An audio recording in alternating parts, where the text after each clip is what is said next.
Interesting. Hi, everybody. It's Friday. It's Brian. How are you doing?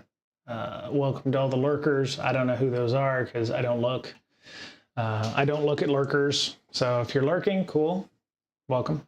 I'm actually testing out a couple of things, so this may just fall flat on my ass. I don't know. I have a new monitor that I've mounted up above my camera. That I have my OBS and my chat stream from YouTube on, because I don't have enough monitors. And then I'm actually running Discord down on my lower monitor, which is, I have them both like this and the camera's in the middle, where people can join the chat channel, the voice chat channel on our Discord. And, stun us with your knowledge of all things security or discussions. So I am Brian, and it is it's a good long week. I'm not going to say it was a good week. It was a good long week. And you remember that line from Princess Bride where, Dread Pirate Roberts tells Wesley, good job today. Most likely kill you in the morning. Starting to kind of feel like that at work. And it's kind of unfortunate, really. It's more like, I don't know what's going on, but it's at the point now where I feel like, and it's not just me, I think, but I think there's a number of folks that are probably looking at a very bleak Christmas at my workplace. I just, hey, man. Okay, so the downside of having old ass eyes and having your stuff up there on that screen is a really, really small font size. So let me bump my font size here. Hello, IT professional. Welcome back. You're not a first-time chatter, but welcome. Appreciate you coming and hanging out. Yeah, it's definitely a lower morale at work, and being the security people, obviously sometimes you have to continue to justify your existence. Massive changes. I think I talked a little bit about the reorg on Tuesday, so I'm not going to harp too much on that, but yeah, it's been a long week, a good long week. Not a good week, but a good long week. And so I'm glad it's Friday, and I'm glad I can spend some time with you fine people for the next hour and a half, 2 hours, however long it is, until I decide I just want to, not be on the stream anymore. So, yeah. So, something I saw on Twitter, everybody, so there was a breach. There was a thing that came out, and I will post, oh, yeah, so I do.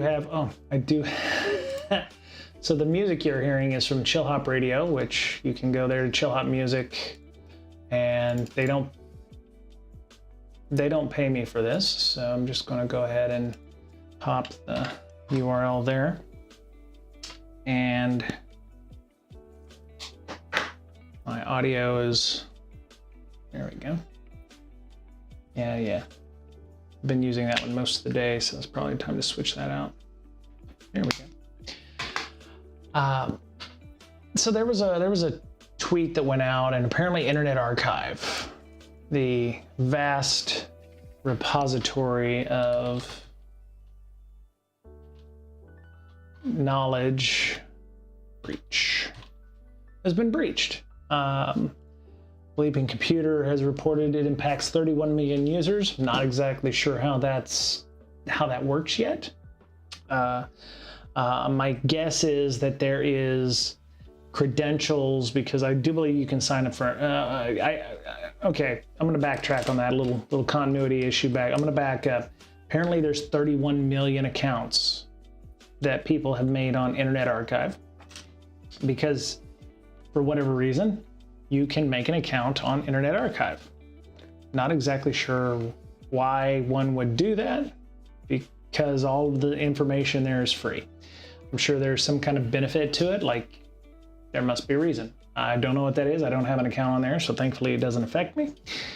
But so the Wayback Machine, if that's what you know it as, somebody hit them.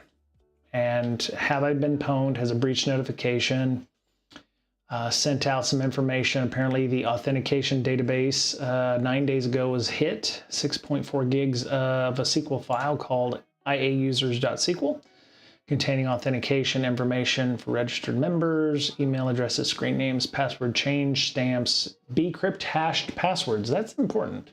And other internal data. That's the one that is interesting. Other internal data. Bcrypt hashed passwords, you're probably okay. Yeah, your account was involved in that. Well, hey, Fix It. Welcome. Welcome to your minions. Welcome to the Terror Dome with you and your minion-ish person. We're talking about Internet Archive. We're going to do a little bit of malware analysis later. And so it was stolen on 28 September, and they say there are 31 million unique email addresses. Hello, Mute. Do you mostly come out at night, mostly? Anyway, alien reference. So it says there's 31 million unique. Hello, how you doing? Good time. Welcome, first time chatter. So if you have an Internet Archive link or account, something to think about, changing your password. The good thing about bcrypt, you know, it might be a problem if you've reused your password somewhere on here. If you're not one of those people that like to reuse passwords, then you're probably mostly okay from that point of view. I don't know what else they're collecting. Hey, Fix It. Welcome. And so it's interesting, but so anyway, the fact they've been breached is one thing, and it's, you know, yet another breach. But people seem to have taken this one to heart a little bit. People were very unhappy with Internet Archive being breached, and I'm not exactly sure why it matters. So there were several folks, you know, so much, and to their point, yes, so much would be lost with the Internet Archive, lost media, pieces of history. It's down right now hard, right? They brought it down. It's kaput right now. I don't even think you can go to it. So archive.org. Yeah, so there you go. There is a lot of history in the Internet Archive. There's a lot of folks that don't even know the Internet Archive exists. I have gone to it. It has been a valuable resource for older content that was from like GeoCities, or I actually have looked up a bunch of stuff for role-playing games that may have been lost to mailing lists or to apparently they have other things, like you can get books, or you can, you know, loan a DVD out. You can get movies, you can get news footage. There's a ton of stuff. My issue is that we've had so many other breaches, tons and tons of breaches. NGOs, hospitals, daycare centers, schools, universities, colleges, whole countries, government agencies. Why does this one matter? And all the other ones just kind of, people are like, oh yeah, we had another breach. But people were kind of up in arms about this one there, you know, and not the bullshit memes, but there were a lot of folks, yeah, say, you know, some people were complaining about that. You know, it's like, you know, people are like, why hack the Internet Archive? And I argue that because it's there, right? Just like every college and university and NGO and nonprofit and school and college and uni and government building and country, it's there. So it's open to be hacked. I mean, if hackers don't give a shit about a hospital or a children's hospital or a cancer care center, why would they give a shit about the Internet Archive? It's just an IP on the internet.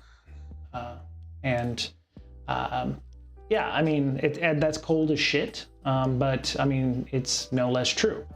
You know, if we care about the Internet Archive, then you have to argue that there were things that were more important and more vital and more damaging that, should have been hit. Why is this the inflection point for some people to go, oh, they shouldn't have done that? That's, that's just I actually asked the question on Twitter as well. I think I got some ugliness. My friend Crispin, who we've talked to before, I said, why is everybody unhappy about that? And so, hospitals impacted, many users worldwide are impacted. I appreciate his point of view there. I'm not sure, a few of them severely. I'm not sure if that's because, things aren't being archived and, things are disappearing. But yeah, that my question was, why do people care? So if anybody has thoughts on that, or, I love the Internet Archive, but it's just another breach. It happened. If you have an account on there, feel free to change your password, hopefully to something that doesn't require an upper lower number or special character. And, I hope they'll come back. I have donated money to them in the past, and I hope they recover soon and allow us to continue taking advantage of what they offer there, because they do their archive is made from a simpler time. I have seen several, back when the internet was mostly text.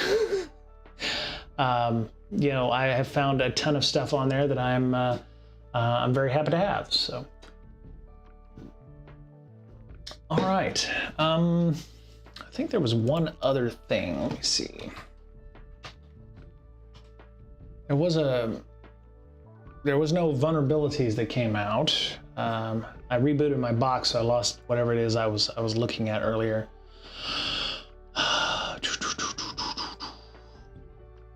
Script. We won't talk about that. What's this one? Oh, that's the Internet Archive. Whoops.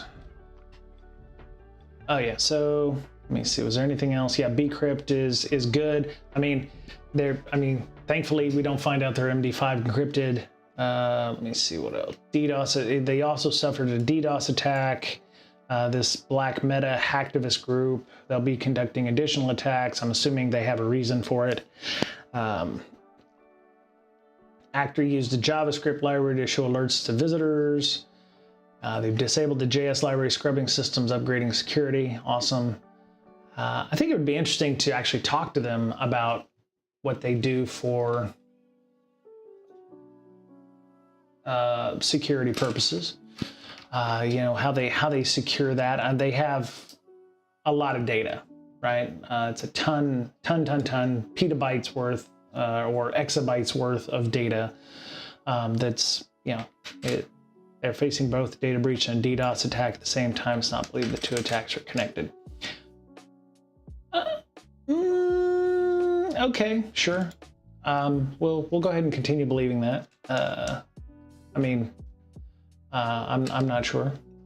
DDoS attacks have resumed, so either they don't have Cloudflare or they don't have a system by which they can protect against DDoS attacks, or their infrastructure needs to be able to take care of the DDoS. So there we go. All right. So we are continuing to listen to chill out music while we go through here. I was looking for something. We're going to go to malware now. So shift gears, going to a different gear. I was looking for, I talked about this on Tuesday a little bit, about books on malware analysis. There's a ton of content out there. Jeff of All Trades, of course, has videos on that, and we've done some stuff with him, and he's joined our chat. Probably has gotten bored of us because, we're not always on malware, which is fine. I was looking for and maybe if you're a malware analyst on our stream here, or you're watching the VOD, drop me a line.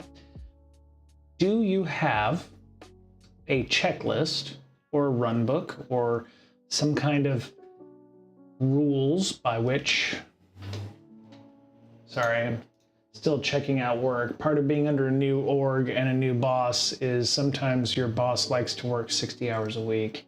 I'm not saying that my boss works 60 hours a week, but I feel like I need to make sure that if they hit me up on Slack or I get an email or something, she's on the East Coast, so it's roughly 6:30 Pacific or Eastern time for her. But anyway, what is the way that you analyze malware? I guess that's the best question. It's like you can go through, there's a framework here that First has posted up about malware frameworks, but what I'm trying to figure out is are there any hard and fast rules for when you're analyzing the malware, the malwares or malwarians? Okay, there we go, Control C. Oh my God, okay, so I don't know what happened there. So that's the chill hop link. And then, oh, that just got off one yeah. So first.org has posted up this introduction to malware analysis, but so they have a nice graph here with some fancy stuff on it talking about malware behavior. It's either, and they're trying to break it down into actions that it does. It's either data interaction, file types, and some of these will, obviously like a MITRE type framework, you're going to have malware that does different things. What we saw when we were doing our analysis of some of the stuff with Jeff of all trades was the system, the malware needed a network connection, so network accessible, needed network activity to either do lateral movement or to reach back and do command and control. So it'd reach back and go, hey, give me some instructions. The server would respond, hey, do this, or download this because, hey, congratulations, you've gained some sort of persistence. And then, do other things. And then, again, the next stage might be persistence, attaching another app, downloading or loading itself into memory, or adding itself to the file system or registry if that's what they so choose. And there may be other things, but what I was trying to figure out is, if you analyze malware, what's the first thing you do? What's the second thing you do? When we looked at Jeff's stuff, it was, just run it and then observe. And I was like, okay, that's great. If you know what that malware is going to do. So if you're downloading malware, kind of like what I tried to do on Malware Bazaar, I downloaded a malware. But at that point, when I exploded it in the VM, I wasn't exactly sure what to do with it. I can only do so much with the tools, but is there a, should I look at the network layer first? Should I, is there a particular guideline for that? So I'm going to shut some browser windows. So this was an interesting read through. They kind of talk about which file types. I think the ones we were working with Jeff of all trades was using like .NET or PowerShell related scripts. And then it would, because we saw in Remnux, it was trying to go out to an IP address or domain. Remnux was responding to that, but not necessarily for what it wants. So that would require you to go in and be able to understand what the script is wanting, or a macro to understand what it's asking its distant end to give you. So I don't know if this is a list of things in order, or if there's, this is just explaining all the different actions here, but and then they have a lot of different diagrams based on that. I didn't get through all of the page, so I'm kind of going through this too. Say on a usual CSERT day, there's more malware samples than a team can usually analyze. Triage is one of the most important steps to reduce the number of samples which should be analyzed to the level the CSERT team can handle. Analyzing a sample you found 3 months ago might be interesting for you as an analyst, but it might be too late for your organization to be able to react to the threat. Does that mean that the malware is still sitting in your organization? See, that's what I'm trying to. How do you know, and how can you gather those samples from live machines? there's a lot of unknown unknowns here. At least for me anyway. Some of you are probably like, oh yeah, you just do it like this. But again, just trying to understand how you pull those things down.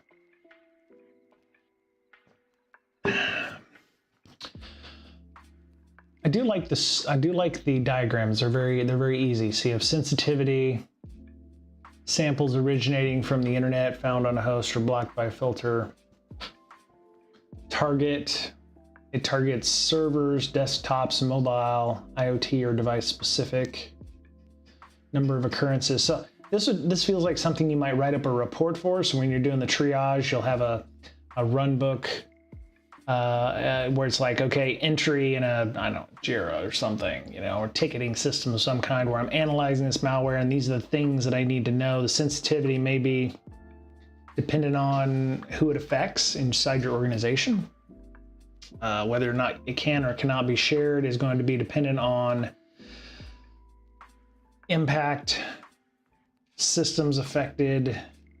If you can share it publicly or not share it publicly will be a legal or a PR issue, because then you're looking at potential blowback in terms of, were you infected? That the B word comes up, just like the Internet Archive there, where they got, the B word.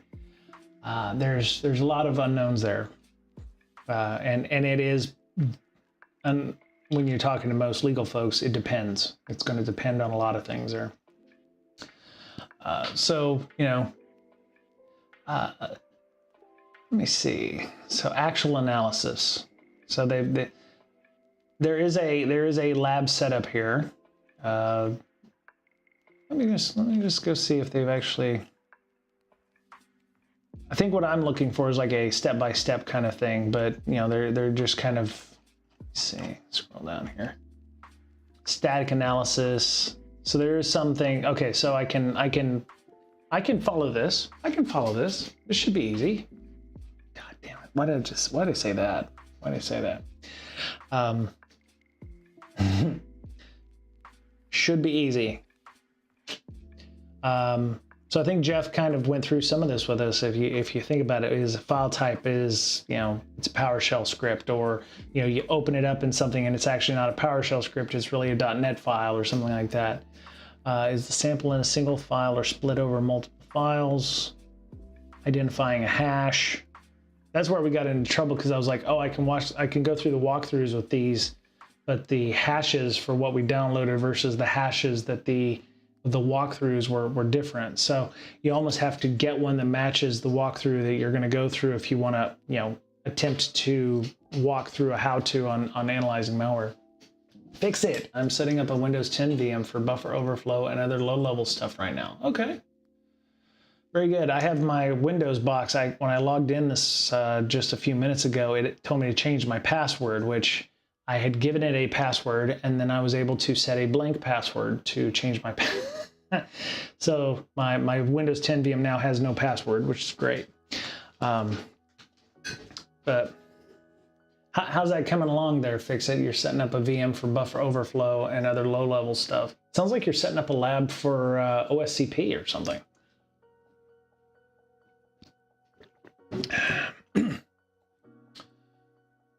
AV scanning. I don't have an AV sitting on my box. Matter of fact, for analyzing malware, we disabled like Windows Defender and all those things. We did go through extracting strings. I think for me, it's just I would minus path. I may have had a VM sandbox at one time or another that just had 1, 2, 3, 4, 5, 6 or something as a password. As long as you're isolating things out, it's fine. Let me see, behavioral analysis. Yeah, so with Jeff's videos, it felt like we were doing a little bit of both at the same time. We were capturing network traffic, but we were also looking at, file header information and strings. You need it for the box you're doing. Oh, okay, so you were doing like a hack the box or something like that, or maybe even OSCP. Exports are the inverse of imports. Executable or DLL can export functions which can be used by other programs. DLLs export functions that are imported by the executable. A DLL cannot run its own. Yeah, okay. 1 second.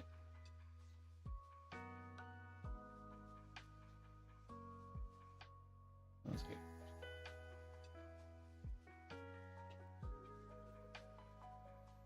Okay. Sorry, on a completely other system, I was checking to see if my manager had actually left work and was, or not. I can see if they were actually looking at some of the same pages we're looking at. So, okay. Anyway, oh, try hack. Yeah, there you go. Okay. Yeah, I thought it was interesting. They were at DEF CON along with Hack the Box, and in the vendor pit at DEF CON, they were literally right next to one another in the vendor pit area, separated by, like, I don't know, there was a DMZ or a demarcation area, but it was just interesting to see them. Yeah, I have try Hack Me as well. I haven't used it in a day. I hope I'm not still paying for membership for that. That would suck, because it was one of those things I started doing and then I lost it. So it would be interesting if they have like a malware analysis course or something like that. King of the Hill, leaderboards, learn.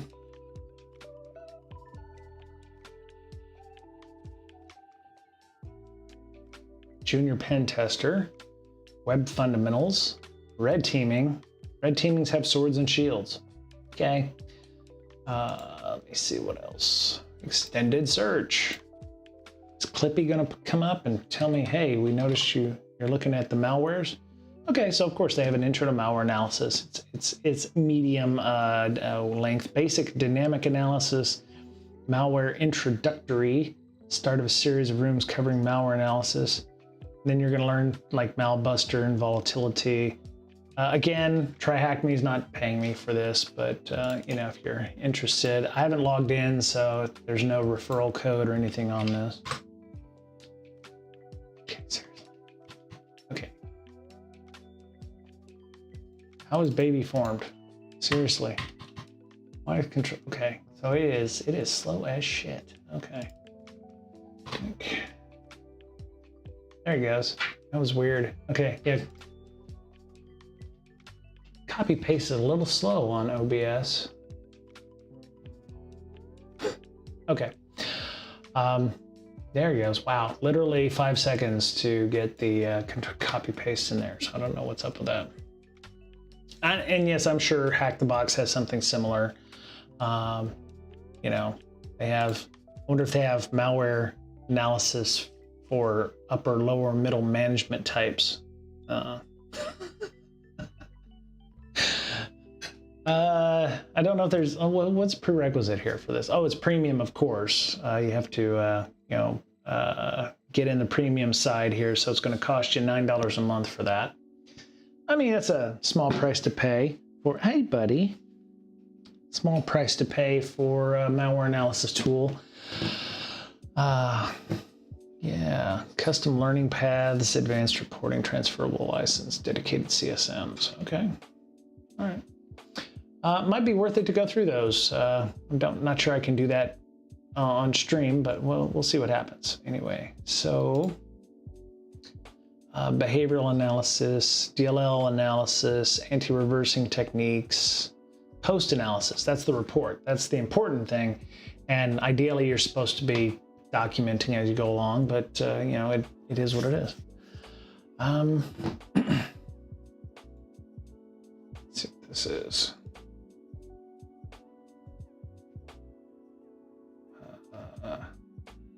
Oh wow, the hotel room block is open for DEF CON 33 already. Holy crap. So if you're wanting to go to DEF CON 33, you can pick up your lodgings for that. I am expecting to be there. I'm not gonna let anybody at work tell me I can't not be there. So I've already got it on my calendar as being off. What's up, my boy?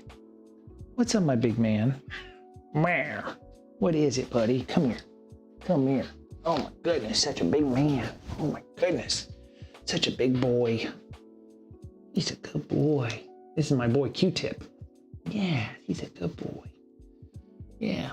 So, let me put that link up for everybody. If you want to go to DEF CON, the room block is open. I would suggest maybe not going to Resorts World, unlike last year. So, okay, so the copy paste was a lot faster that time. He's a handsome man. Yes, he's my old man. He's 15 years old, or almost 15 years old. So, my good boy. Yeah. Yeah, he's a good boy. You doing okay? Want to headbutt me? Yeah, he's a good boy. Where you going? You want to get down? That was not necessary. Somebody else said the Palazzo at the Venetian's pretty good. The Fontainebleau is right down the street. I understand that it's not bad. You might actually get a good deal if you were going to do that now. And the Fontainebleau is just across the street from where we were in the West Conference room area. So you literally come out the front door, you walk across the street, and you're right at the main entrance to the convention center. So you're less than 5 minutes, and you don't have to worry about things like Ubers and taxis, unless you want to, go to the Strip proper and eat there. And I've heard the Fontainebleau is really nice. So just a heads up there.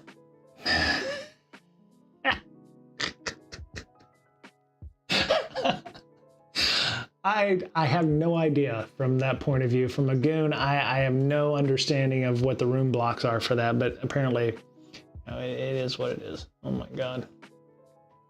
Yep, so yeah, the Vegas Convention Center is confirmed, which is great.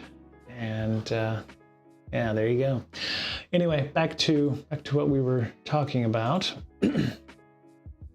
External references. I can understand, when you're writing the report, you'd want to leverage things like MITRE for the attack framework to be able to classify what it does and how it does it. I'm actually surprised at first didn't leverage some of the MITRE attack framework for classifying or how the behaviors when they mentioned. There you go. Well, no, not that. Yeah, when they mentioned this, like, attaching apps or which countries or how it works. I think some of that MITRE topology stuff could actually work in here. It's like, what does it do? How does it do its thing? And how does it handle those kinds of things? So just shared this on my stream. Thank you.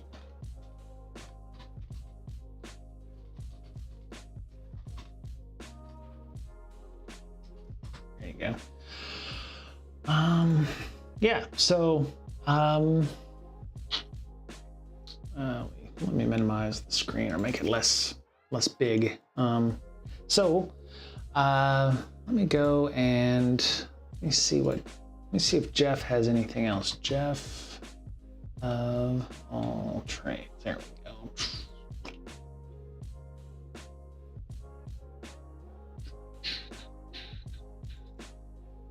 It's not what I was looking for.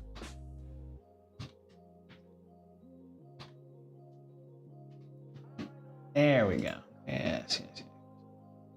Let's see what he has in the way of like other malwares that he wanted to play with.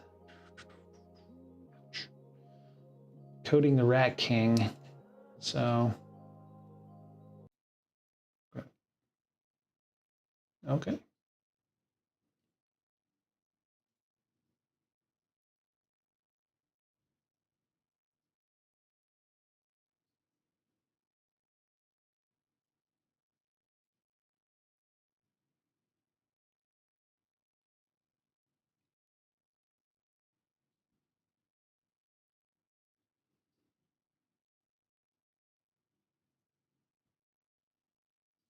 Oh, see, I'm already kind of behind the 8 ball on that one. So, theater mode. There we go.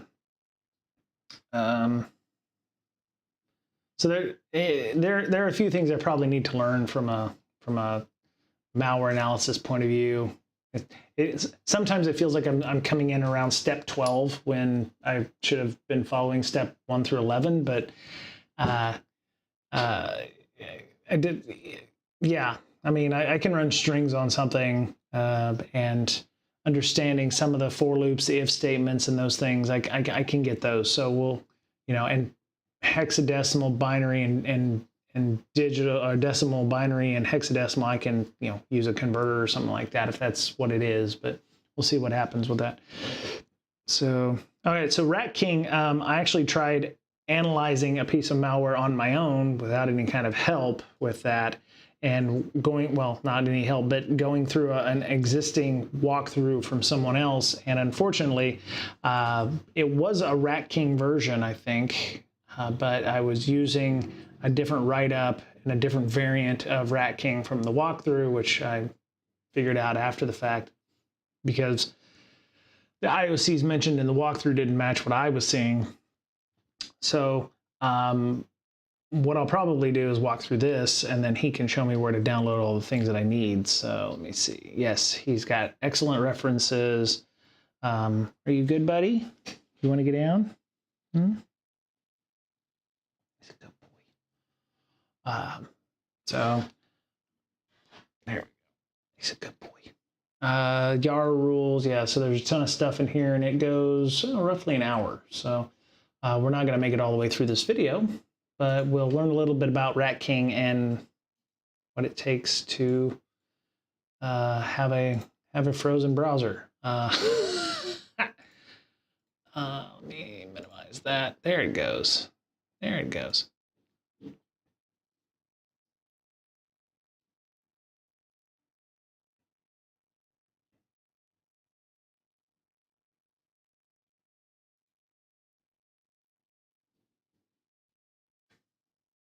Master of none. Okay. All right, go ahead and get down, buddy. Oh, sorry, buddy.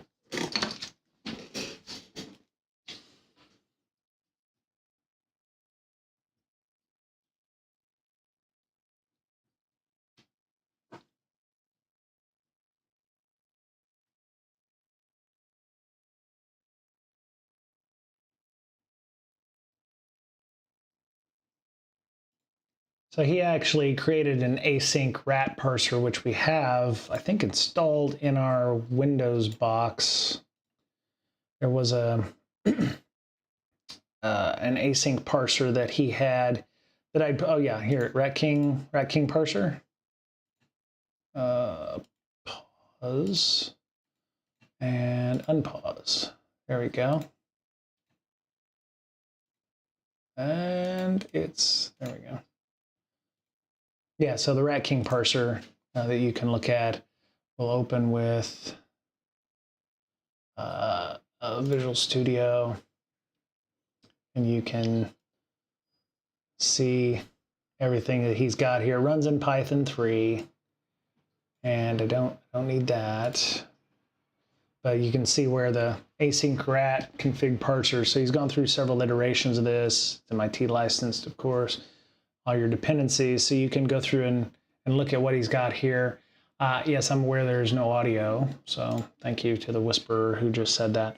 I was in the process of fixing that here in the browser. So audio output.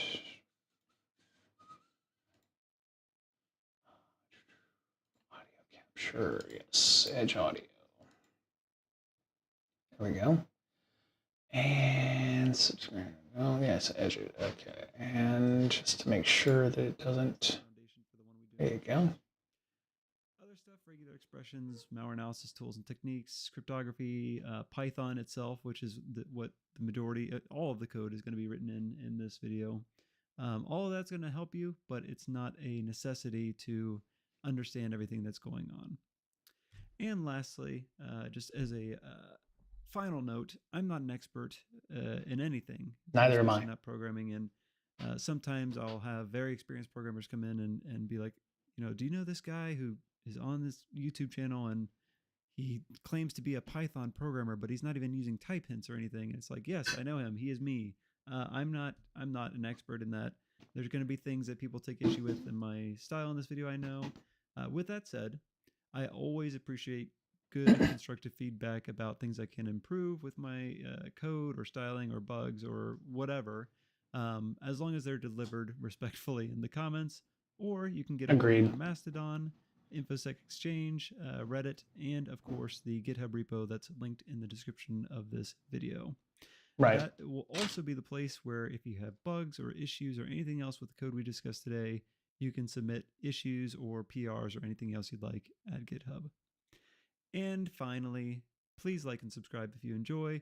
Share it with anyone else you think might As you benefit see, I'm from it, subscribed. and comment what you would like to see in future videos, as well as your feedback, of course, on this current video.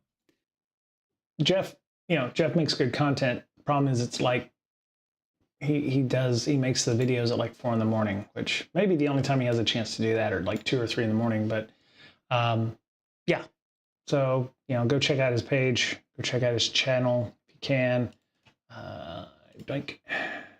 So we'll continue on through this. The Rat King seems fairly ubiquitous. A lot of organizations use it. Organizations being bad people. So we'll. Welcome, everybody, and for those of you who have been here before, I know what you're thinking already. A Jeff of all trades video that doesn't have a 3 to 5 minute over-the-top, kitschy, and stock photo full introduction. Has he finally started listening to our feedback and cut those out? No, I haven't. That's not very actually. I enjoy the kitschy. I haven't. I didn't do an intro for this video because for those of you who have not been following the channel, it's been a busy time. We just had our third kid. I've been on leave, but it has not felt like leave at all. There's just been so much stuff going on that I'm not going to get into here. But all that in mind, and just the fact that I'm also working on the Master of None course that was requested in the 2024 video we posted earlier, the Malware Sandbox one. Trying to do a bunch of stuff, and this was not intended to be a video, but kind of came together in a way that I thought could benefit a lot of people who watch this channel who are interested in malware analysis and Python as well. So all that stuff came together. All that to say that I didn't do an intro because I'm feeling very lazy after all the work I've already put nothing wrong with that. Other stuff. There's nothing wrong with that. And those intros, even though they are silly and they only are a couple minutes of editing with very shoddy editing, they do take more time than I'd like for each video to do. And I'm still going to do them going forward. I just didn't really feel like doing it for this one. There's also not a lot of stuff in this video that lends itself to an intro, even though I've already been talking for a couple minutes. So consider this your intro with all that IRL stuff out of the way, some background about what we're going to be talking about today. 2 years ago, we wrote a configuration parser together for the async rat malware family. You do remember that, right? Yep.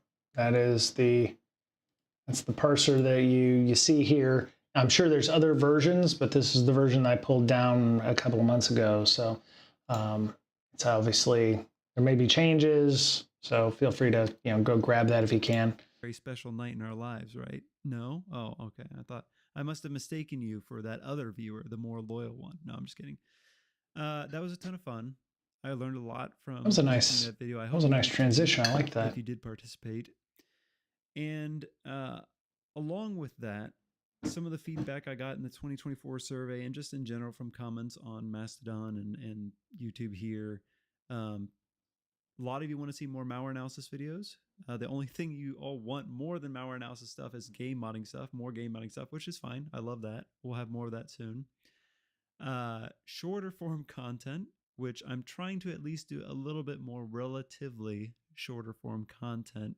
If you I need to do that too. I don't have enough short form stuff. Oh my gosh, you're going to make something that's shorter than 6 hours. How are you ever going to do that? I know. This is going to be a lot shorter than that. We're not going to go nearly as deep as we did in the async rat video. Right. It's going to kind of be a high level overview. I mean, we're going to get deep enough for those of you who are really interested in the mechanics of how the configuration parser works. But we're not going to be building it from scratch. It's already built. We're just going to kind of review it, the code together. And a lot of you, thirdly, I guess, a lot of you are either aspiring or experienced devs or InfoSec people looking at applying coding to InfoSec or looking at upping your dev skills. A lot of feedback has been around that. And I think code reviews like this can really help with that. again, keeping in mind that I'm not perfect, and you should definitely not copy my code in any scenario and think things will go well for the most part. But I do think it's helpful. Could I up the volume a bit? And Yes, share yes, these I can. things, for you as a learner, and also for me. It helps me to get feedback on these tools, especially for those of you who are, actual, I don't know, SOC analysts or Intel analysts who are using this, who might use it. I would love to hear from you about your feedback. And for you learners, I would love to hear your questions or, anything else that might be on your mind regarding this config parser we're going to go over today. Okay. So that's kind of the background that came into this. Like, this wasn't really meant to be a video. This was just a project I was working on based on that async rat config parser we wrote together. I've been using that not every day, but quite a bit. And it's been working really well. But there were a few things that I'll cover here in a second that were not optimal with that config parser, number one.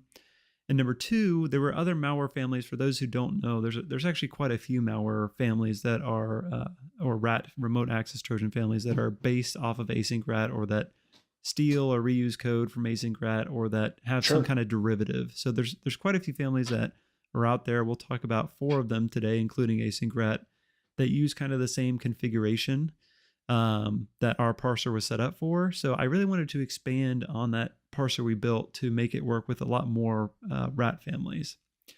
In fact, rat family. This must have been on some of your minds as well, because one of our viewers, Sai Maestro, wrote an awesome Medium write-up on his take on the async rat parser that he applied to Quasar Rat. Hold on, let me get that for everybody here. So medium.com/@Sai Maestro/Quasar. Well, you come on in. I mean, you don't have to just yell at me from outside the analysis report. Then it is 8202 C4 772 9B3. Sai Maestro Quasar Rat. I think that's correct. Let me click on that button. Make sure it works. Okay, good. So link works in the chat. I'll look at that later. Which is actually kind of the road I was going on when he posted this. This was an amazing morning when I woke up and I saw this Medium report out, because I was literally in the middle of building out the Quasar Rat portion of the code for my remake of it. And Sai Maestro did an awesome job. He basically, I won't go through all of it. I'll link it in the description though. He took our async rat parser, applied it to Quasar Rat, and got at least the string parts of the configuration out of Quasar Rat, which is awesome. And he goes into detail in his write-up there. Thank you again, Sai Maestro, if you catch this video, for that write-up. And for all of you, if you ever do write-ups like that, surrounding or with background to the videos, feel free to tag me. I don't write anything on Medium right now, but it's always cool to see what you all are doing. And I don't always see everything. Most of the time, it's someone contacts me and lets me know that, hey, someone wrote this thing and I found your video that way. So yeah, feel free to tag me there. Anyway, all that aside, so just like Sai Maestro, I was working on the Quasar Rat and some other families of rats that share the same kind of configuration, trying to make a configuration parser to rule them all that could handle multiple families.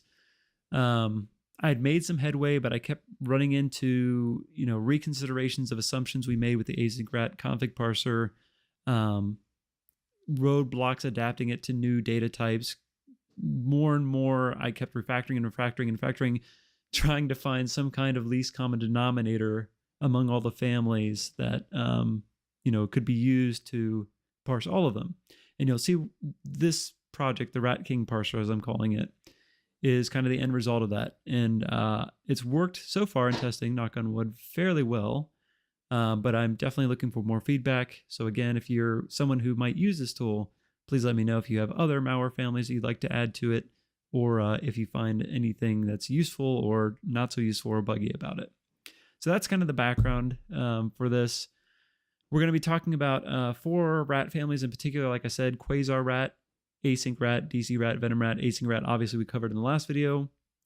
DC rat and venom rat are very similar. DC rat is almost an exact clone as async rat. Venom rat is very close to DC rat.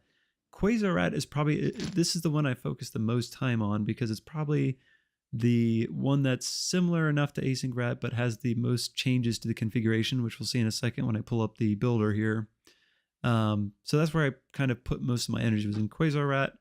And as we walk through these code files, I kind of talk you through the journey I had building out this config parser and the lessons learned along the way and why I made certain decisions I made. You'll probably recognize, if you watch the async rat video, you'll probably recognize a lot of the code that was ripped from there, but it has changed quite a bit.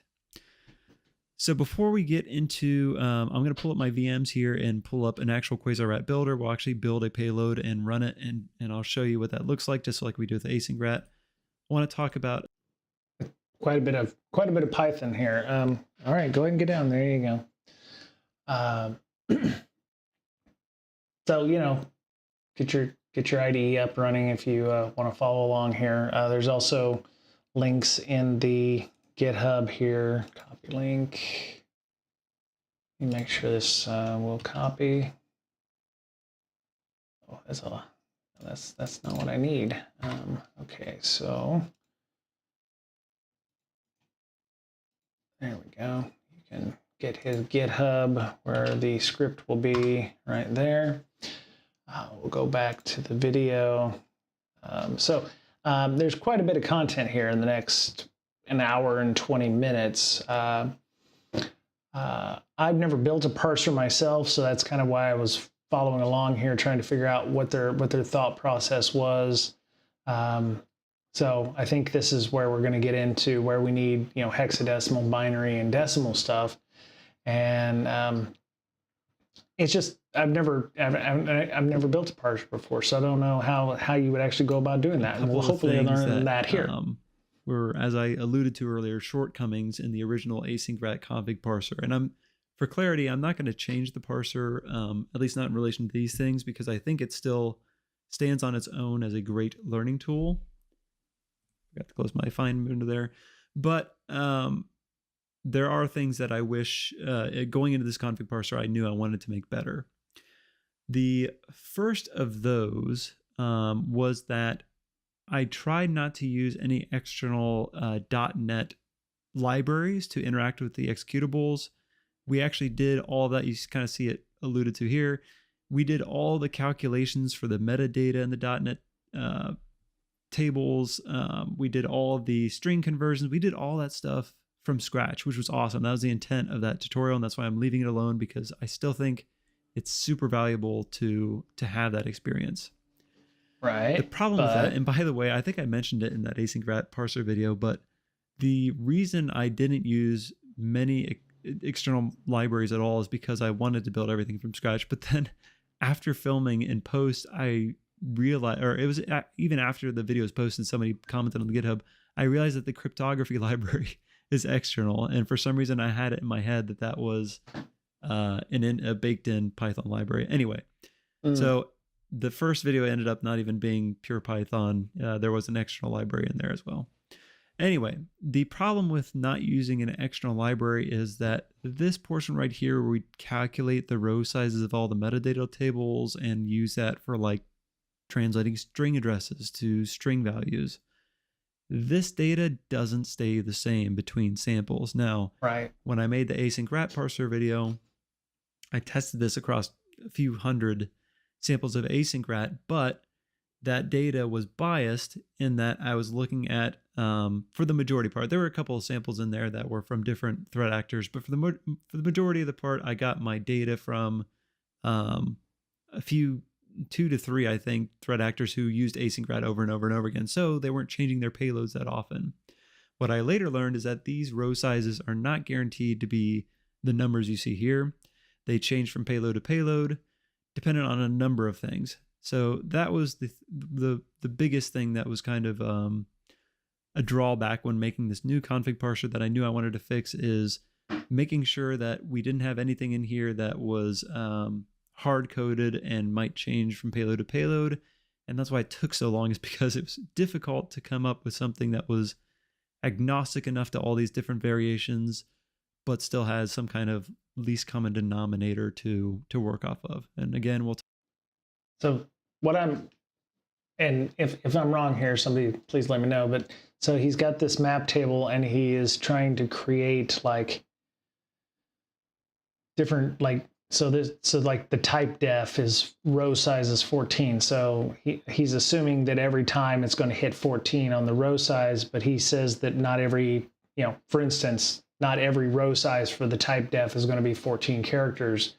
There might be some that are 13 or some that are 15. So it might throw it off. It seems to me that there would be a way, and I haven't watched this video, so just, it might be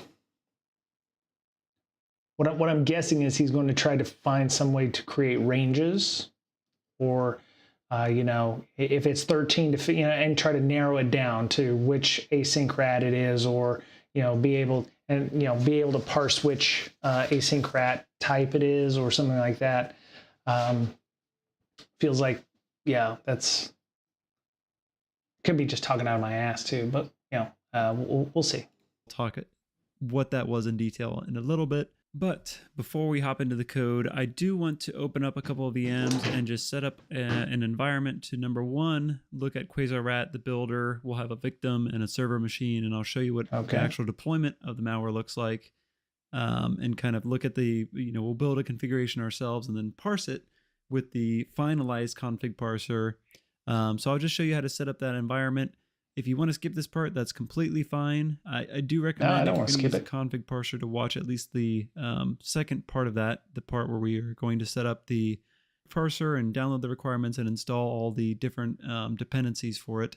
That part might be helpful, but you can get the same information on GitHub as well. So with that being said, I'm going to pull over what's going to be our... Holy crap. He's using IE7 or Windows 7. Wow. Okay. He wrote this in what, 2020? Okay, so he's got a Windows 7 box in 2024. Okay. I don't even know if I could pull down a Windows 7 ISO anymore, or not. Well, I probably could. It's just I don't know if it would actually run. Server VM here. So let's go ahead. I've got a copy of the... My guess is he's using Windows 7 for resources. He doesn't want to, he can run Windows 7 in what, 2 gigs, 4 gigs of RAM, and like 1 or 2 cores. So that's my guess, is he's using it for resource consumption, or less Windows resource consumption. The Quasar builder here, and you can get this. I don't like to link these in my video descriptions because sometimes YouTube gets a little squirrely over malware or perceived malware repositories getting posted, but you can find it on GitHub, the Quasar source code, as well as the releases right here, and you can download the same builder yourself. So we'll take a copy of that into this VM. These VMs I'm showing, by the way, for those who are interested, these are the same ones we're going to build in the Master of None class that's coming up, but this was kind of an ad hoc, shoddy build of it that I had to do because I was doing some research and needed it quick. So we'll actually be rebuilding this with much better and more updated tools here. But I'll have to check out that master. So I went into that folder. I'll have to check out the Master of None series. We'll have to figure that out, where that exists in the list here. Let's see. Maestro. I'll come back to this in a minute. He had a Master of None. Let's see, playlists. I think that's it. There's the class series right there. For fans of mine. Okay. So here's the Master of None series that he's talking about. If you're...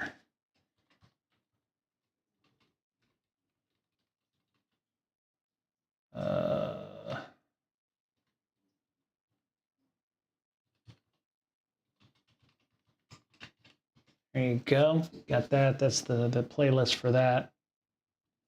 Yeah, there are, okay, so there's 5. Yeah, so it's about 6 hours. Well, we got about 1, 2, 4, 5, and then there's, I'd say it's probably close to 6 hours, 6.5 hours worth of content there. So, yeah, you can take a look at that, and we'll go back to the other thing and learn about some more parsing. So, there we go. Yeah. Okay. My other. Yeah. And have it create a new certificate. Whoops. Payload to payload, depending on in detail in a little bit. But before we hop into the code, I do want to open up a couple of VMs and just set up an environment to, number one, look at Quasar Rat, the builder. We'll have a victim and a server machine, and I'll show you what the actual deployment of the malware looks like, and kind of look at the, we'll build a configuration ourselves and then parse it with the finalized config parser. So I'll just show you how to set up that environment. If you want to skip this part, that's completely fine. I do recommend, if you're going to use the config parser, to watch at least the second part of that, the part where we are going to set up the parser and download the requirements and install all the different dependencies for it. That part might be helpful, but you can get the same information on GitHub as well. So with that being said, I'm going to pull over what's going to be our server VM here. So let's go ahead. I've got a copy of the Quasar builder here, and you can get this. I don't like to link these in my video descriptions because sometimes YouTube gets a little squirrely over malware or perceived malware repositories getting posted, but you can find it on GitHub, the Quasar source code, as well as the releases right here, and you can download the same builder yourself. So we'll take a copy of that into this VM. These VMs I'm showing, by the way, for those who are interested, these are the same ones we're going to build in the Master of None class that's coming up. But this was kind of an ad hoc, shoddy build of it that I had to do because I was doing some research and needed it quick. So we'll actually be rebuilding this with much better and more updated tools here. But that's neither here nor there for now. So I went into that folder. I just clicked on the quasar.exe, and we'll go ahead and have it create a new certificate. And it might take a while, so I guess we'll wait here for a second. Okay, there we go. Yep, I don't really care because I'm just using this one time. So if you all watch the async rat video, you see this is very, very similar. If you go to the builder here, we can set up our own config. So we'll just say my client tag. We'll leave the mutex to be that thing. We can check or uncheck this. This is going to translate to a Boolean value. So sorry about that. My recording room is right below my son's room. Same son, actually, who appeared in the thumbnail of the async rat video. He obviously looks a lot different now. A couple years later. That wasn't me. Anyway, wow. He's super clumsy, and he just fell out of bed really hard. He's fine, luckily, but it scared me quite a bit. So I'm back now. Yeah. We're good. We got the mutex. Like I said, you can check or uncheck that. We'll just leave it unchecked for now. We'll just do a local host. Or actually, I do need to make this. What's my IP on here? I've got these statically IP'd, and I think this is 10.10.10.2. Okay, so we'll set that to 10.10.10.2 because this is going to be the IP address that our client or our victim is going to connect back to on 4782 as the port. So we'll add that. Let's go ahead and change this to something not default just so we can see it reflected in the configuration. Let's go ahead and set some of these checkboxes to true, especially this one. Yeah, this will be a good one. We can select which folder we want to install to. We'll go to program files, I guess. That does say it requires admin privileges. That's fine. We'll just keep that the same. We'll call this myrat.exe. I'll leave all those unchecked for now because they don't really matter as long as we have one kind of as a demo that's checked. Right. We could change this stuff too if we wanted to. This is just the metadata. We could set our own icon. But yeah, this is all the stuff that your attacker. I keep saying those like. So what amazes me is how polished the Quasar client is. I mean, it looks like a professionally built uh, tool that you would, pay thousands of dollars for. And here it is. You actually can add copyright and trademarks and original file names and product versions to your, malware client builder. So you can't see interesting. me, but it's like I'm saying that with air quotes. It's because I know that some people may actually use this software as, and the authors probably intended it to be used as the other nomenclature for RAT, which is remote administration tool. Oh, I see. Okay, so Quasar is an actual legitimate tool. This is something that can be used for evil, and this is building like a VPN client, a custom VPN client, or some kind of remote access tool for people to use. So, wow. Okay, very very interesting.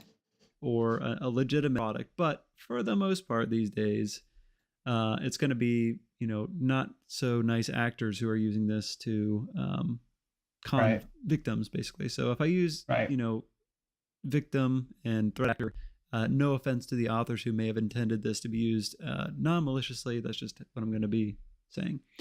All right, so we could change this. The threat actor could change all this stuff to kind of hide or stay out of sight or blend in with other programs running, or just throw them off the scent. This is Quasar Rat. You could change the icon. We can enable the keylogger. Let's go ahead and do that. So it's like a VNC client or something. And that should be that. So let's go ahead and build our client. Oops, I didn't include I'm not going to change the assembly information, so let's uncheck that.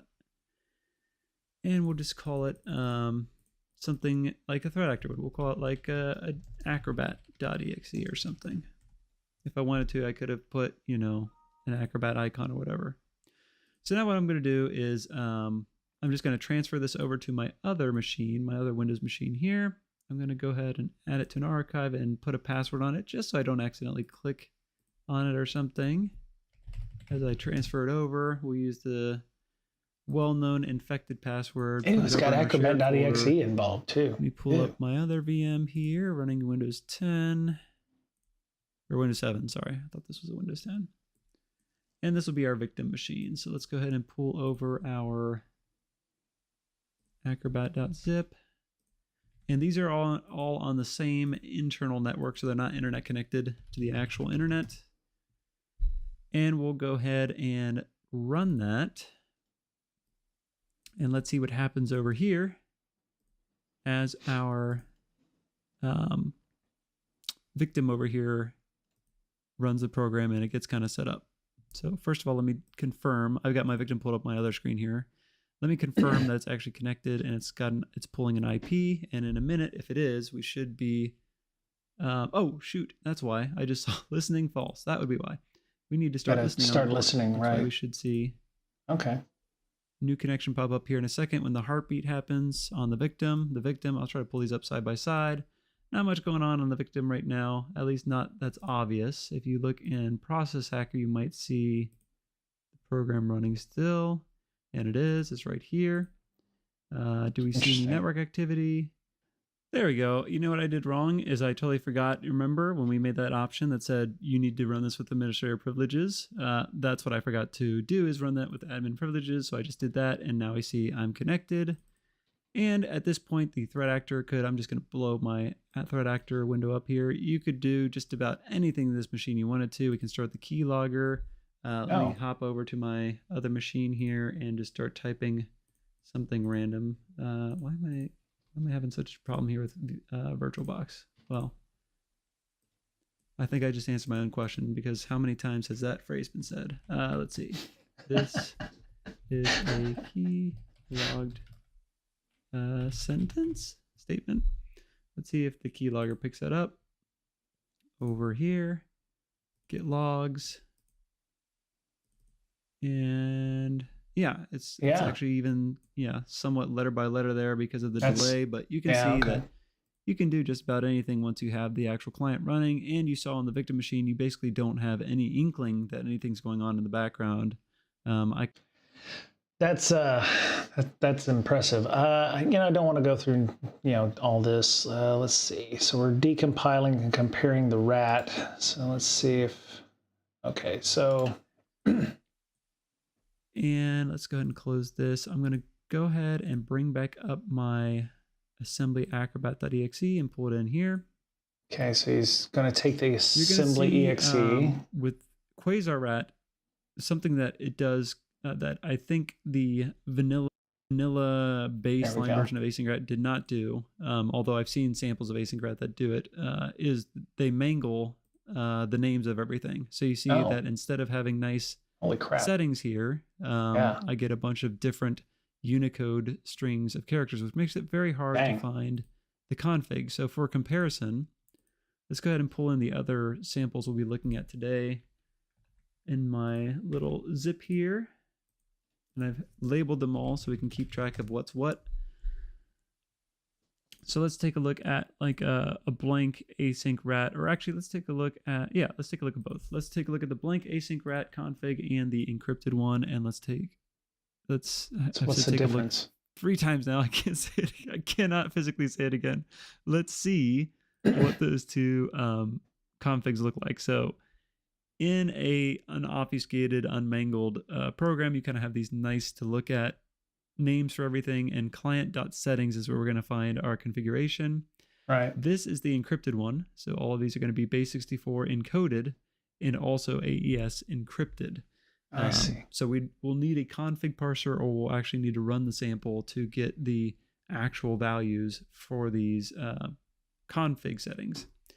The other one called stub here is a blank one that just has placeholder values. So if we go into this one and scroll down, you can see that they just have placeholders here. You can see them in plain text there. So this is what the settings file kind of looks like on the async rat samples. And you can see the different values they have. So Quasar being obfuscated, what I like to do with these is start by going to the top level client assembly here, and up here at the top, it'll show you the entry point, and usually very close to the entry point. So let's click on that. It'll take us right to main.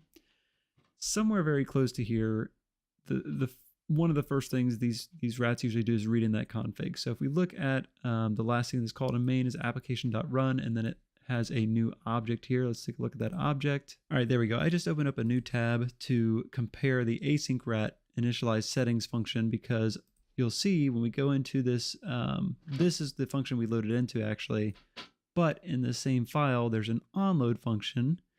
That is one of the only functions here that's not name mangled, and that's because it needs to be its original name so that the program knows what to do when it loads in. I see. And one of the things it does is call this function here. So let's go down there. That has an if statement at the top that then exits if whatever this does equates to false. And just from experience, I know that within the first few commands, that's going to be when this rat sets up its settings. So let's take a look at what this first command in this function is. And you'll see that it's almost identical to this initialize. So he clicked on, so there, I wonder how you decide which ones you can click on. Is it the different colorings here? And you'll see that it's almost identical to this. Yeah, I guess he must have clicked on here. It's just that all these are, again, mangled beyond. So the green ones, so this, the green, when you click on the green ones, those are, excuse me, our AES 256 function. You can see, compare it side by side. Aside from the names, they are almost exactly the same. And I like how he has the vanilla version and the obfuscated, the obvious malware, so you can show that those are similar. And the same for all of these. These are all the settings getting initialized. So kind of like a Rosetta Stone thing, where it's like you're decrypting it by looking at the non-mangled version. This section right here, looking at the different, let's go back to the async rat so I can show you a little bit more clearly. You'll see that when we're running through each of these commands here, we're setting up all the settings or the configuration. We'll use those interchangeably. And it's using that AES256 object to decrypt all those encrypted settings. So if we go here in dnspy and click on those settings, or the settings, either the class name or the field name. Well, I guess it'll take us right here because we're in the class already, but let's do the field name. it'll take us down to where those fields are defined. So let's do that in the Quasar rat. We'll use any one of these.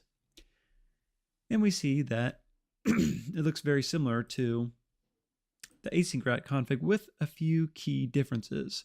For example, you'll notice that async rat has mostly string values here.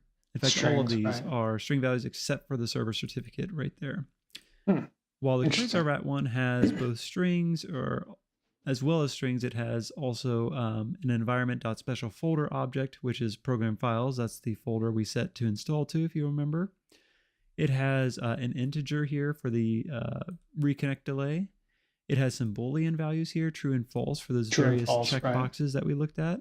Right. And what else? What else? I think that's it. And it has some null values here as well. Or I think actually that just counts as an empty string. I'm not sure that equates to a null. Let's take a look actually.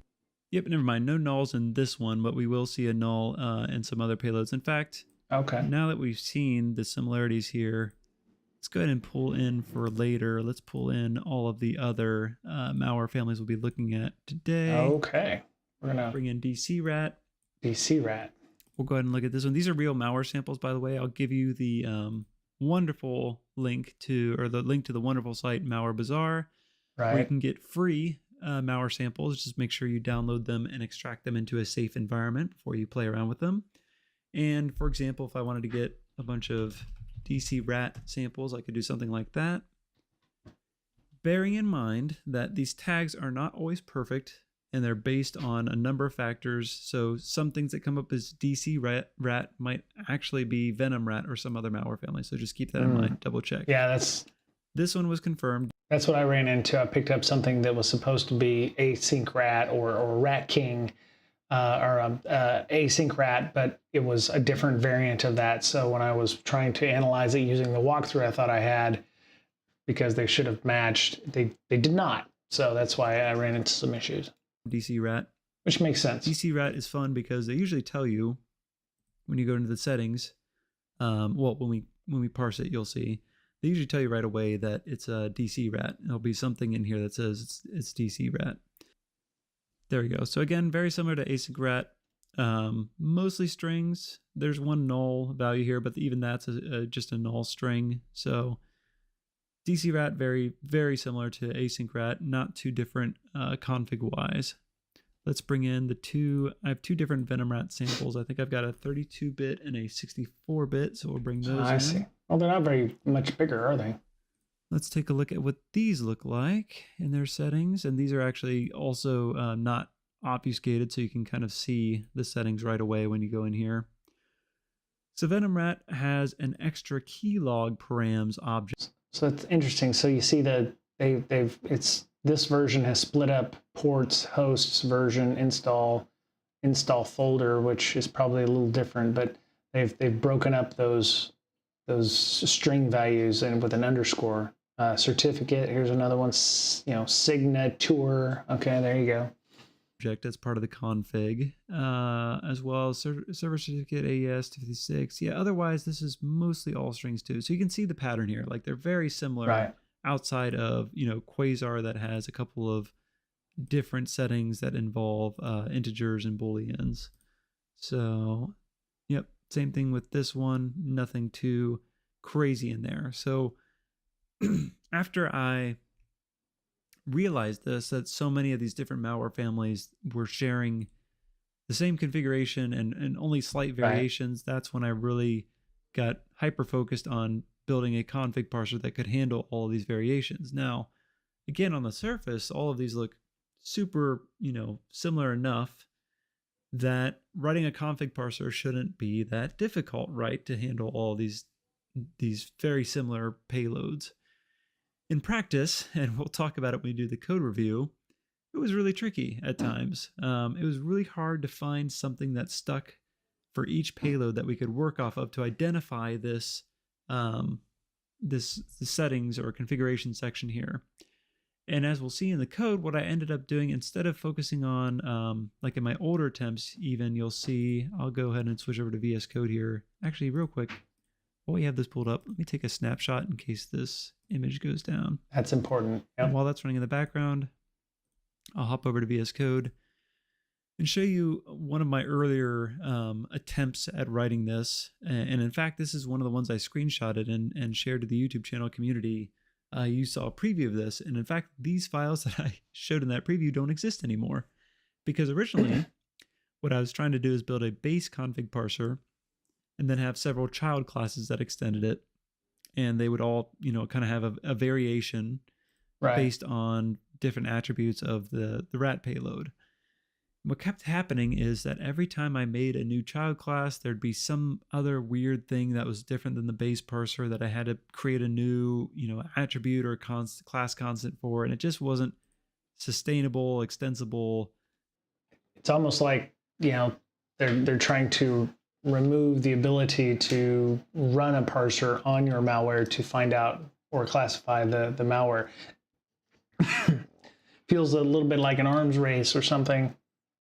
Because he said, every variant has little peccadillos. So it wasn't good code. It wasn't fun to make. It wasn't the whole data model of having child classes to a base config parser wasn't working out.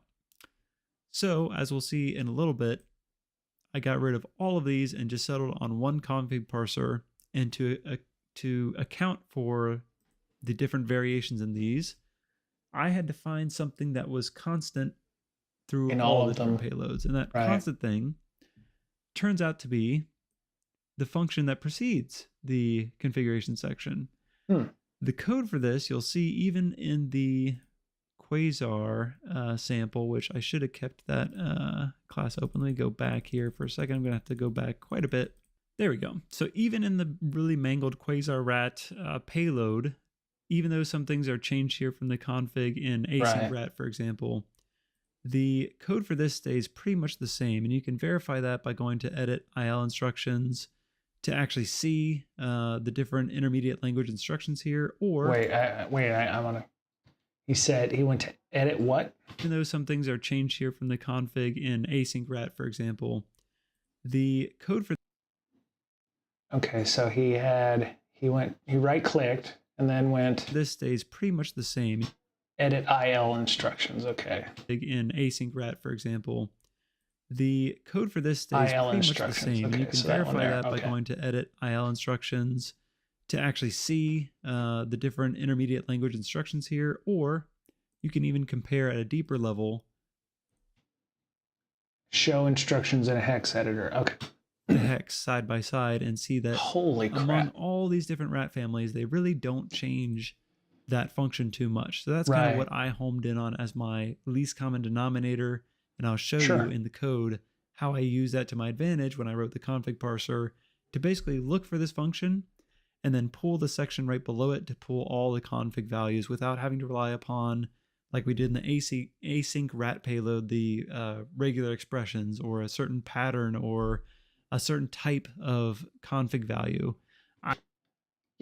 So just a little aside, when we did a show with Miss Berlin talking about analyzing threats or threat analysis and talking about there was a Maslow's type of pyramid on what makes a good detection, and regex or heuristic based. There were some that was like, you're going to start with this because this is the easiest. This is the one that you can get that for. But to his point, different classes of the malware is going to come up with different tweaks, right? Everyone is going to want to tweak a button or turn a radio knob or whatever. So trying to hone in on a specific string won't match necessarily on the next one because somebody's always trying to improve it, or somebody's always trying to make it do something different.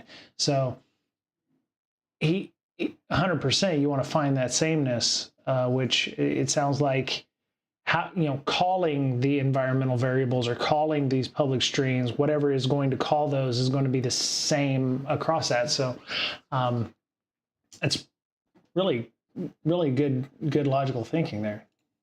I iterated through all of those as I work through here. You'll see in my old parsers that I got here, I have different flag bytes that would then go into the base config parser and would then be inserted into different patterns here. And it just was awful to try to come up with different custom patterns to go with everything. Actually, it'd be in this one where I tried to make all these different patterns work across all these different payloads. It just doesn't work.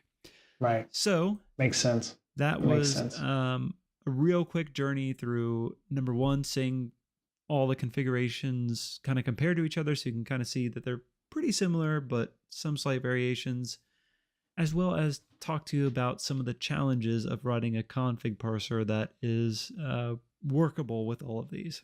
So now that we have defined our problem, I'm going to go ahead and pause this. We'll come back in a little bit.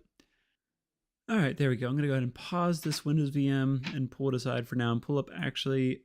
So I'm not wanting to shift gears, but to kind of circle back, because I was like, oh, maybe I want to install a Windows 7 VM for malware analysis. So I did a search on downloading Windows 7 VM in 2023, found a Reddit site link that said, oh yeah, here, I'm looking for a Windows 7 ISO download. Oh, look, I can click on archive.org. Oh, I'm not going to be able to pull that down. So I'm already affected by archive.org's, being down, because I can't go and download a Windows 7 ISO so that I can, analyze malware. That was the place that came up as like one of the first and best places to grab a Windows 7 ISO. Can't do that now. So just a little, an aside right there on that. So a Remnix VM, if you're not familiar, and I'll have a link to this one in the description as well. Remnix is an incredible distribution of Ubuntu that Lenny Zeltser, who is the one of the authors for the SANS malware analysis courses, put together. And the site, I think I have the site pulled up in the bookmarks here for the video. Yeah. You can take a look at the site and see all the different tools that are included. We'll talk about this a lot more actually in the Master of None course on building the sandbox, because I always include this as part of my sandboxes, my custom sandboxes. It's a wonderful toolkit built on Linux, and I'll use it here today as kind of our parser testing machine. I'll load the parser code into it, we'll load our payloads into it, and we'll run the parser and get everything set up to run that code so that you can see how the parser works. Yep. But just a plug for Remnix in general. If you're a malware analyst, you definitely need to have this in your belt to use. So I've got it pulled up here. Let's go ahead and do the same thing as we did with Windows and pull over those payloads, as well as a couple of other things here. So here's my payloads. I'm going to put those. Oh, I had some old stuff on here. Awesome. I'm going to put those right here. And let's go ahead and extract to, let's make a new folder actually called mals and extract them in there. So we separate that from the other stuff we're going to pull out of here.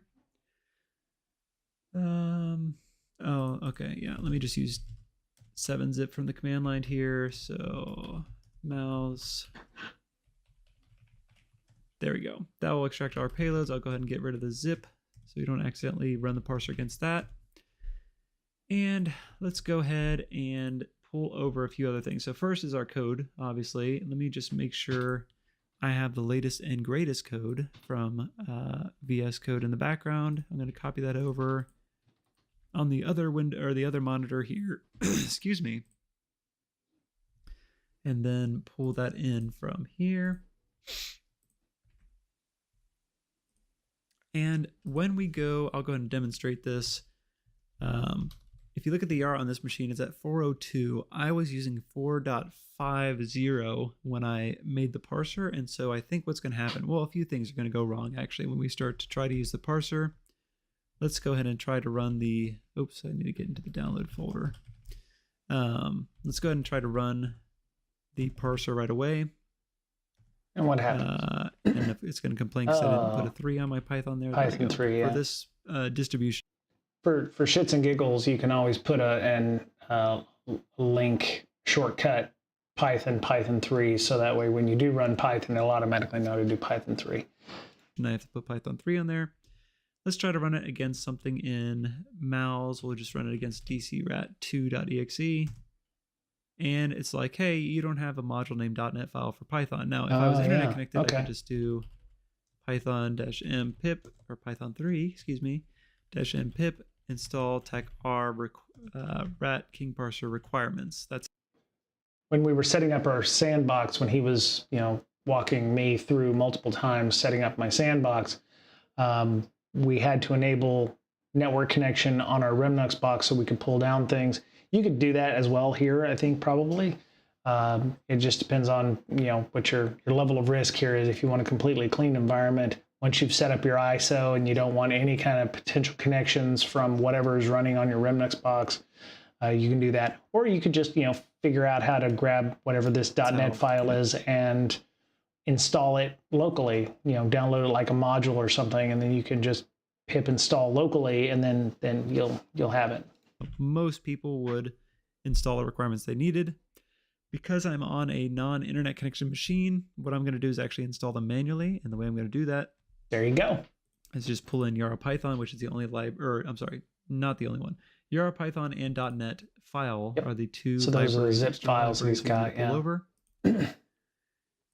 And like I said in the async rat parser video, I tried to shy away from external libraries to write everything from scratch. These two, .NET file specifically, is going to help us out with a lot of the, like I said, we kind of manually made this table in our async rat config table. This library is going to calculate all this for us, because that calculation actually ends up being really complex for .NET assemblies for these row sizes. Makes sense. It also provides a bunch of other functions that are going to come in handy, as well as some attributes that were really meant to stay internal, but I'll show you that I actually abused those internal attributes to make it easier for us to parse these configs. We'll get to that later. For now, all you need to know is that .NET file is a wonderful library for .NET executables. I'll again include it in the links for the video, but this is by let me see. Oh yeah, pan unit 42. Cool. So there, like I said, there's a lot going on here. I'm actually going to spend some time watching this evening. It's interesting. So the parsers, and he mentioned Yara, which is a way to create rules for finding malware, or being able to create malware in or malware detection mechanisms using rule sets, or in this case, it's going to go through and it's going to create a Yara rule set. I'm wondering, is there a try hack me for creating Yara rule sets? Yeah, there's a Yara. Okay, there you go. So it's a premium also. Okay, they have Sigma as well. So Yara and Sigma are like the two big ones for creating that. Yeah, there's a lot of stuff here. Maybe I should just play with try hack me a little bit. I'm going to need threat intelligence tools. I'm going to need something for the creation, or I need a little background, so maybe I'll be poking around on that. Let's see, the holiday hack challenge. Yeah, the hack challenge is coming. I think it's coming up if it hasn't already started. Starts on November 7th, just as an aside, not to, if you're a fan of the holiday hack challenges from SANS, the 2024 one is coming up starting March 7th, or November 7th. And it looks like the finale, or Act 3, starts on December 2. So don't know if there's any. Apparently you can track a live scoreboard and have a separate scoreboard to a cohort exclusively for your organization. So maybe if your company is looking to do something fun, or maybe you want to just do something with the red team or the blue team in the area, you can go do that. And apparently we're going to need some ransomware reverse engineering. We're going to need some hardware hacking, web app hacking with MQTT, and video feed manipulation. Okay, so these are some of the things you're going to need to know, right? OSINT via drone path analysis. Okay, interesting. But anyway, so go through this, continue going through the configuration parser. I've got a little homework for you if you want that. Continue through the video, if you will, learning how to create a parser that is going to be able to detect multiple different versions of async rat, or in this case, the Rat King parser. So I'm going to do this, and I think I may go and play around on Try Hack Me with some of the premium stuff like Yara, or just, maybe start some intro to malware analysis classes, just to get a little more background before I continue through that. So I think I'm going to go. I'm starting to fade a little bit, and I didn't want you all just to be watching a video with me, because I don't think it makes much sense. But yeah, like I said, it's been a long week, a really, really good long week. Not good week, but a long week. So check out Windows. Like I said, the Windows 7 ISO. There's a website there where you can go and grab a legitimate version. I'm downloading the soft lay version right now. You should be able to run it without activation, just as we did with the other one. But sites like modern.ie are gone, right? You're not going to get those back anymore. They're gone, because you can just download Windows 10 and run your or Windows 11, and it'll annoy you with, hey, please register me or activate me, but it'll run. So Windows 7 I think is very similar. And you should be able to make that happen. So I'm going to go and enjoy what weekend I have. Go Chargers, and we'll be in OB on Sunday watching the Chargers beat the hell out of the Broncos, I hope. And yeah, go get your room for DEF CON next year. The prices should be fairly cheap.